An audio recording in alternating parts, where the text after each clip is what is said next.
Hi everybody, welcome back to my YouTube channel, One Book or Novel at a Time. I will continue reading to you Doll by Miracle Austin, and I will continue with the next chapter.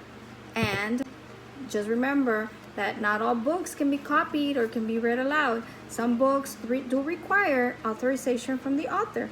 And just want to let you know that I do have written authorization from Miracle Austin to do these read alouds. So thank you for that, Miracle Austin. And I will begin where we left off, and that is chapter 23. And it says, we all walked back to the living room area and sat around the oval table again. Lisette pulled out a sheet of parchment paper from the book and a pen attached to its inner binding. Is that what I think it is? Opal asked. Yes, Lisette said in a raspy voice. The book was leather, bound, and appeared to look ancient, but it was in good condition. Surprisingly, a witch book? I asked. Yes, but not just any witch book. This belonged to Mary LaView. She wrote some of the spells inside. Many of the spells contained in this book are very powerful, and only trained witches or warlocks should have access to them. This is one of the few copies left. It has been handed down to various covens and was in Salem a few generations ago.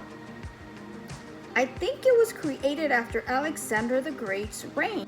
I just needed to refamiliarize myself with the revenge spell that you all desire. I haven't done that spell in years, she said. Lisette flipped through several pages. I looked over, but it was not in English. I believe it was French.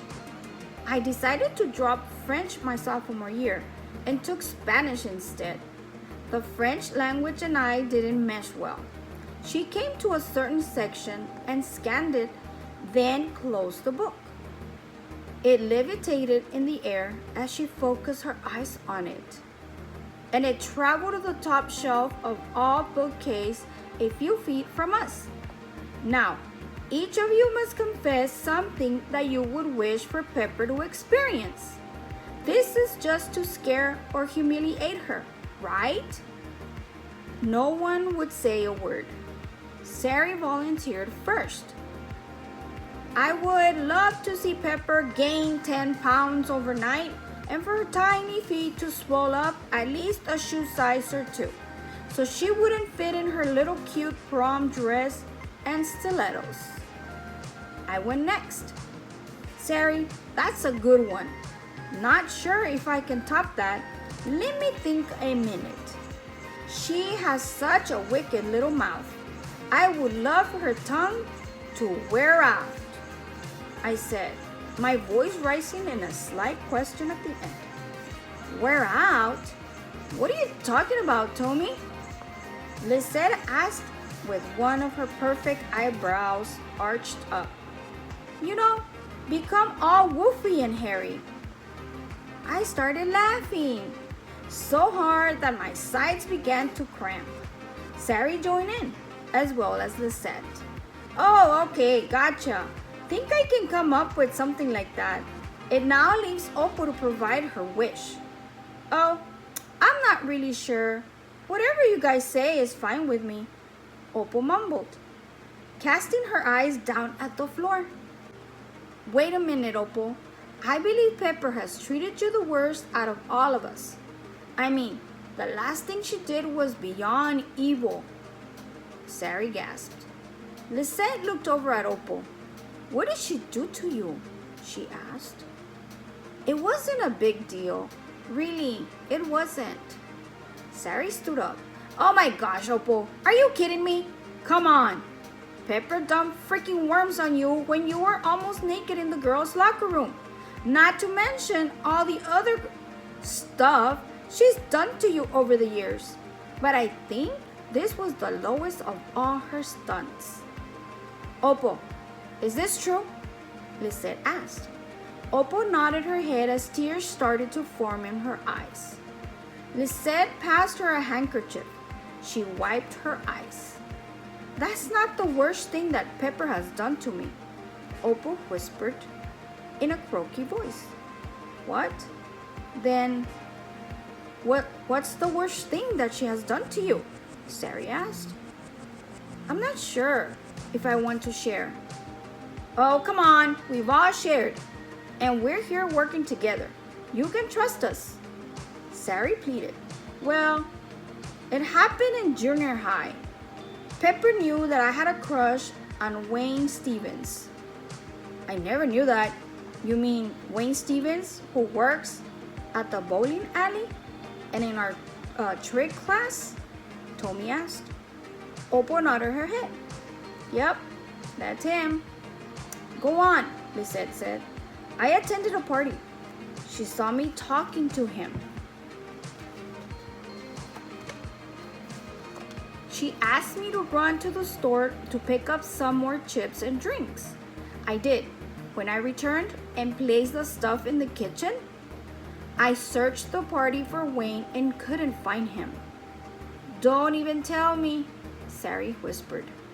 Someone pointed towards the garage where I asked where Wayne was. So I walked out into the garage and I noticed the window of the car were all fogged up.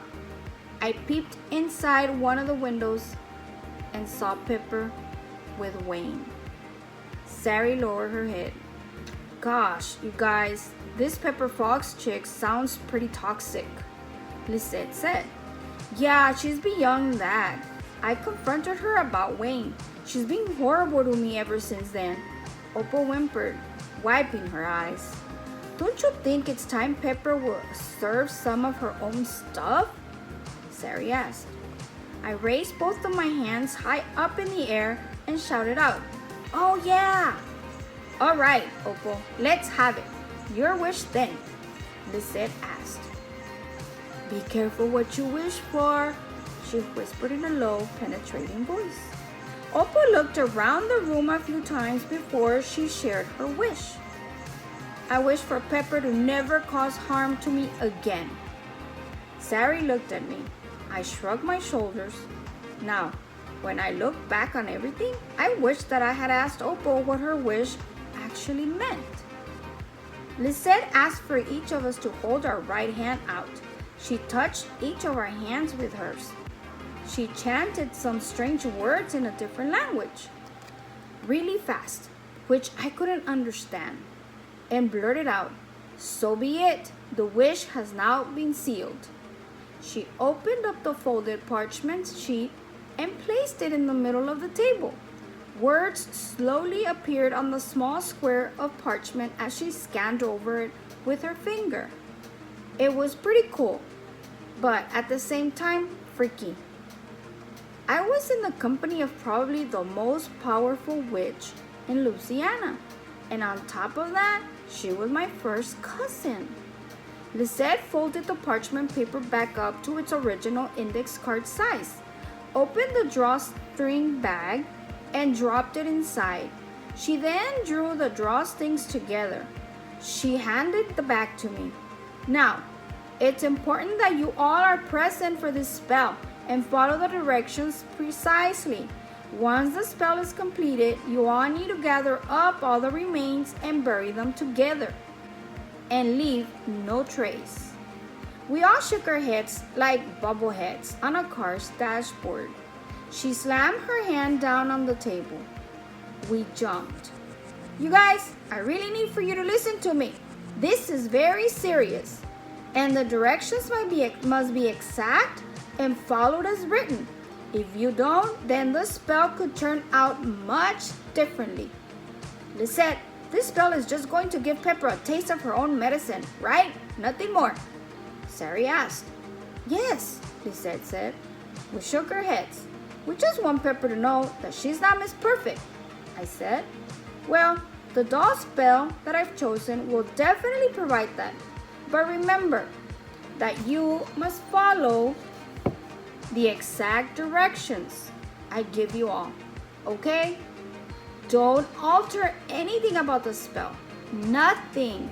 Some things cannot be undone, Lisette said in a stern voice, while staring into our eyes. And that is the end of chapter 23. Chapter 24. We all prepared for bed. Lisette had 3 bedrooms. The girls would spend the night together and I would stay in the spare room in the back of the house. I spent a little time with Sari on the porch swing after my shower to update her about the basement scene. We planned to leave early Sunday afternoon. When we walked back inside, I noticed Opal talking to Lisette again. Sari went to the bathroom and I used it after her. I hugged her goodnight and I watched her walk up the hall, across from Lisette's room. She turned around and blew me a kiss. I raised my hand, caught it in the midair, and placed it over my heart. I shot her one right back, and she did the same. Everyone was in bed before midnight. I tossed and turned a few times before I drifted off to sleep. I woke up around 3 a.m. I tried to be still and fall back to sleep, but it was worthless. I watched branches on a tall tree sway back and forth and tap the window pane every so often. My bed was situated maybe 5 inches away from the window. I noticed a strange creature.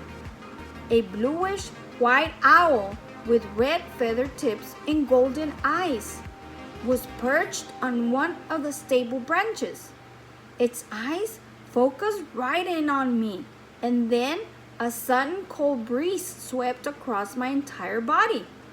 It flew off the branch to my window ledge. I climbed down to the footboard of the twin bed. Its sharp talons clicked across the wood as if it was wearing a pair of tap shoes. The owl turned its head around, hooted 7 times, and spun its head around counterclockwise while waving its spread wings up and down. I started to hiccup uncontrollably. It looked at me again and raised its left talon up the window and scratched in an odd symbol. Before I could look at it even closer, both the owl and the symbol vanished. I looked again and all was gone. Even the breeze earlier causing the branch to strike the window pane. I must have drifted off back to sleep. I woke up again a short while later. I decided to get up. I rearranged my backpack and walked out of my room, figuring I might as well check out some television. I hoped that it would be my sleep aid. As I walked into the living room area, I saw someone sitting on the porch swing. I walked towards the door and opened it. It was Opal. "What are you doing up so early?" I asked. "Couldn't sleep." She pulled her knees up against her chest and the tears started. "Me either. What's wrong?" I moved out of the doorway and leaned against the swing's chain. "Do you really think this spell will work?" "Yeah, I do." I swung around, sat down next to her, and started to rock the swing back and forth with my feet. "I just can't take any more of Pepper, Tomie." She leaned her head on my shoulder. "Lisette really knows what she's doing, and all we have to do is what she told us to do. I've seen her do things. Believe me, it's gonna work." Opal raised her head up and looked up at me. "Really?" She leaned in closer to me as if she was going to kiss me. I stood up. "Opal, whoa! Come on, you're my friend. Plus you know I'm with Sari." "Tomie, I'm so sorry. Don't know what I was thinking. I'm such an idiot. Please don't mention it to Sari." She stood up and walked back inside. I thought about what she requested and tossed it back and forth in my mind. I decided to get something to eat, so I walked into the kitchen. I opened the fridge to grab something. I found some turkey deli meat, provolone cheese, mustard, and bread. I made 2 sandwiches and poured 2 tall glasses of milk. The food definitely was a better substitute for my sleep aid. My eyes began to feel heavy. Lisette drifted in. She was wrapped in a fluffy lime green house coat with blue stars and yellow half moons painted all over. Hey, Tomie, I thought I heard someone in here. She walked to the cabinet over to the stove to grab a cup and a red tea canister from the counter. She turned the fire on under the teapot. I saw something pretty cool and strange outside my room earlier.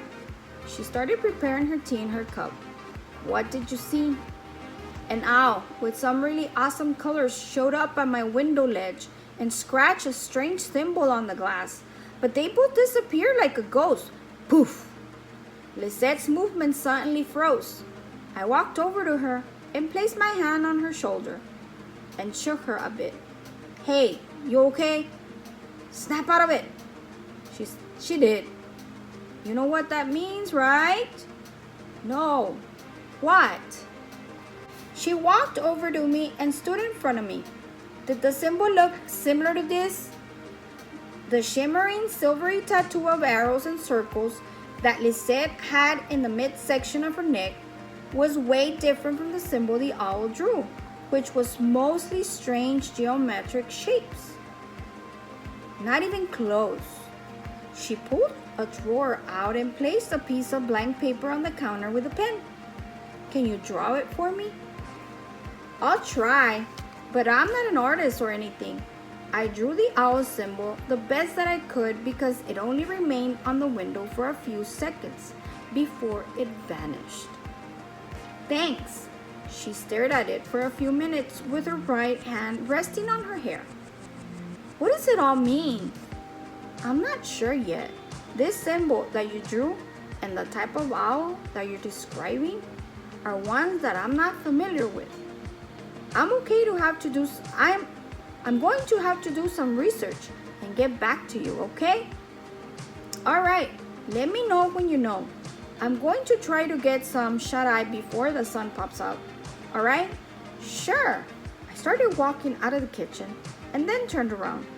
Lisette poured the hot water into her cup, dropped a tea bag inside, and started sipping, while still staring at my symbol drawing. I whispered, Hey, Lisette, Opal knows quite a bit about the supernatural world, huh? She certainly does.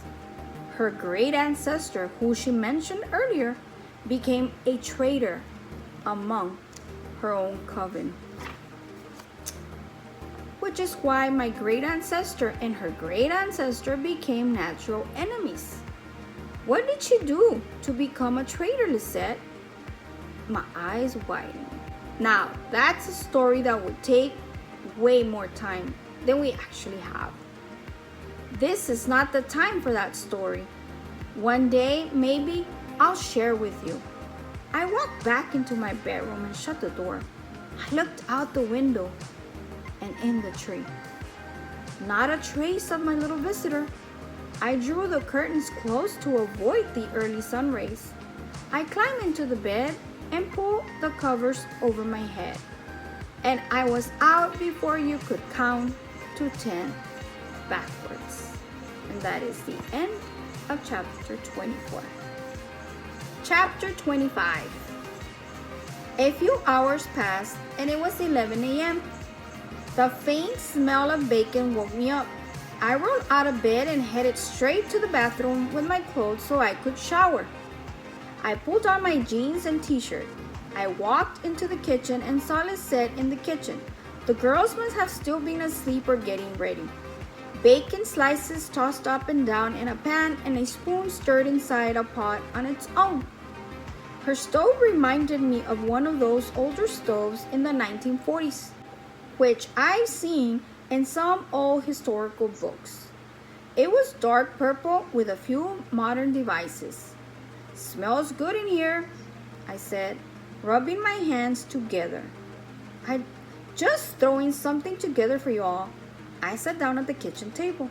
The windows were wide open. I could see an alligator swimming in the marsh area several feet out. Lisette, do you ever have to worry about gators on your front doorstep?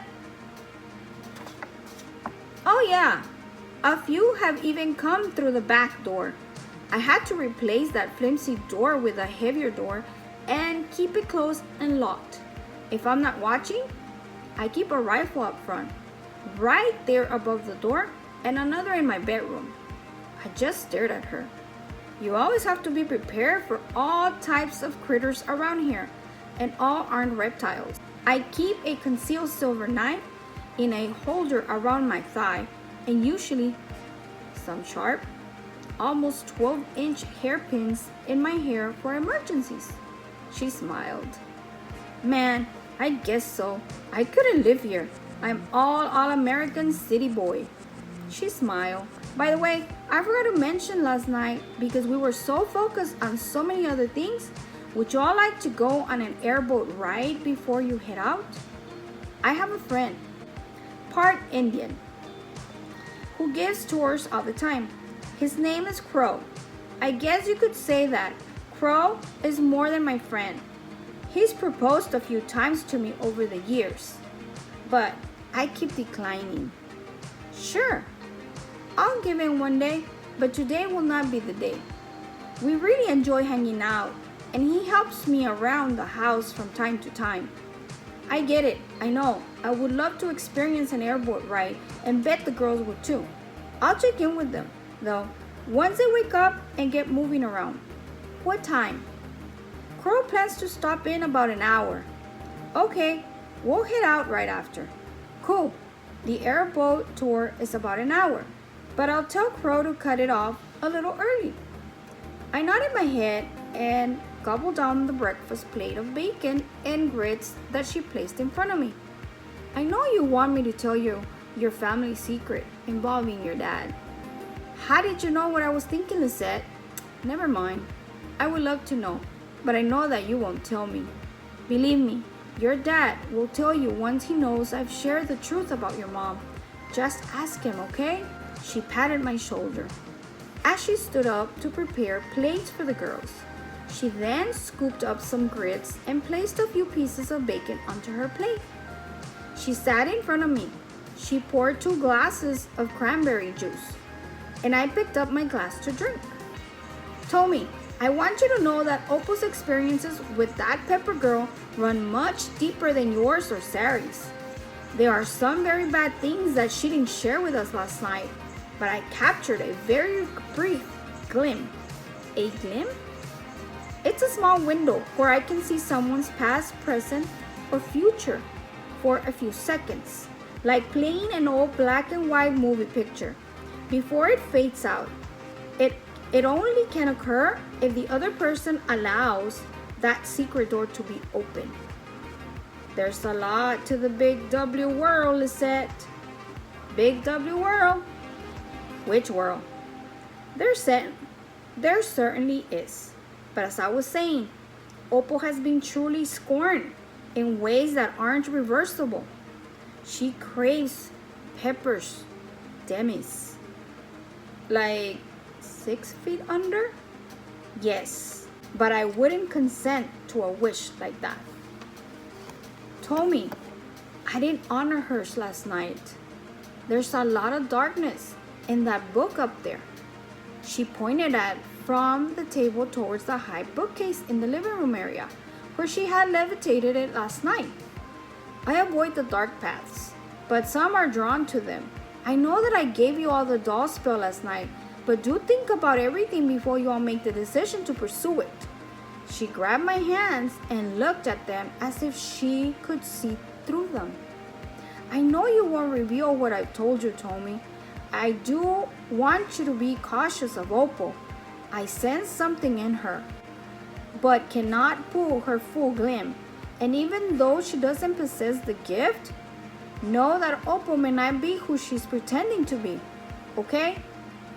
I just shook my head in disbelief because Opal always appeared so meek and non-aggressive. Then again, she was a little aggressive earlier. I wasn't about to second guess Lisette's because she knew more than I would ever know. I decided to be mindful of Opal from here on out. I also knew I had to protect Sari without revealing too much to alarm Opal of what I already knew of her. Let me go and check out the girls. You're always welcome here, Tomie. Thank you. The girls were up.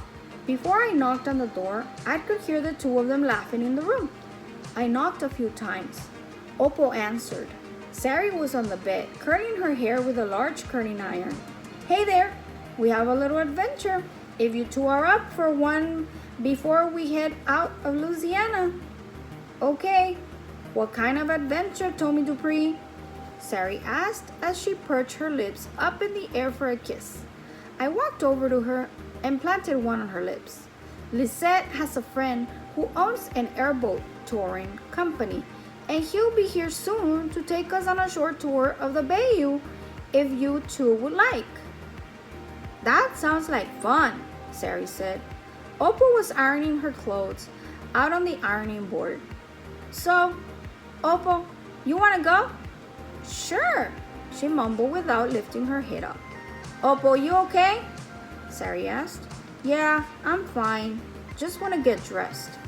I stepped out and closed the door behind me. I thought about fessing up to Sari. I knew it wasn't the time now, but I planned to. I placed all the bags in the trunk of the car as the girls ate breakfast. As I was shutting the trunk door down, I saw a truck with huge wheels pull up behind me. A tall, muscular, deep mocha guy jumped out with an after 5 shadow. His hair was half shaven on one side of his head. A long curly black ponytail hung down his back. He wore high black boots up to his knees, fitted jeans, and a yellow t-shirt with large green letters that read, Crow's Airboat Tours. Once you tour with me, you'll never tour with another. Written on the front of his shirt. A gator wrapped around the words. He walked over to me. Hey there! He reached out his hand towards me. I'm Crow. I extended my hand to meet his mighty hand. He shook it hard. My hand grew numb for a few seconds. Hi, I'm Tomie, Lisette's cousin. Oh yeah, she's told me all about you. He slapped me on my back, and I almost fell forward. You and your friends ready to go then? Yeah, I'm pretty sure. You tell Lisette to get her pretty self out here. I packed some lunch for us too. I walked back into the house to alert the girls that Crow was here and ready to get moving. It was almost 12:30 p.m. and the time was moving just right. I figured that we should be getting on the road around 2:30 p.m. If not, 3 p.m. being the best. That would place us at 6:30 p.m. or so to make it back home. With prom, finals, and 4 weeks of school left, I had more than enough to focus on. I wasn't worried about finals. I only had 2. I already completed comprehensive tests and special projects in my other classes. I walked up the steps and opened the door up to yell out, Ladies, let's get a move on it. They walked out one by one. Lisette closed the door and locked it behind her. It was pretty warm. Sari wore shades, some blue jean shorts, a t-shirt tied in the front with a knot, and plaid tennis shoes. Opal wore long baggy gray shorts and an oversized blouse with a large straw hat, and Lisette wore a pair of jeans and sheer long-sleeved orange floral shirt with tennis shoes. She also had on a pair of shades and carried a beach bag and an umbrella. She told us that we needed to be sprayed with mosquito spray before piling into the airboat. Crow watched her from the top of the porch to the bottom step. His eyes were super glued times 10 on her. She walked up to him. He bent down to kiss the top of her forehead. He opened the door for her on the passenger side and the back door for the girls. I jumped in the opposite side. We fastened our seatbelts. Crow jumped in the driver's side and he started the truck up. He placed it in reverse to back up some and then turned the truck around. It shut off pretty fast. He turned on the radio to a country station. He started tapping the dashboard with his hand and singing a classic country song by Patsy Cline. I was a little shocked by the look of Crow and his song of choice. It was a great sounding love song and super convenient with Lisette in the car riding next to him. He would look over at her and smile. She did the same, but tried to play it off. I laughed under my breath and held on to Sari's hand. In my peripheral vision, I noticed Opal glaring at us. And that is the end of chapter 25. Wow, the book is getting super intense, right? So many questions are coming to my head and after reading it. So I'll leave you with all those questions as well. And tune in to One Book or Novel at a Time to continue listening to the remainder of the chapters. Thank you for listening. Have an awesome afternoon.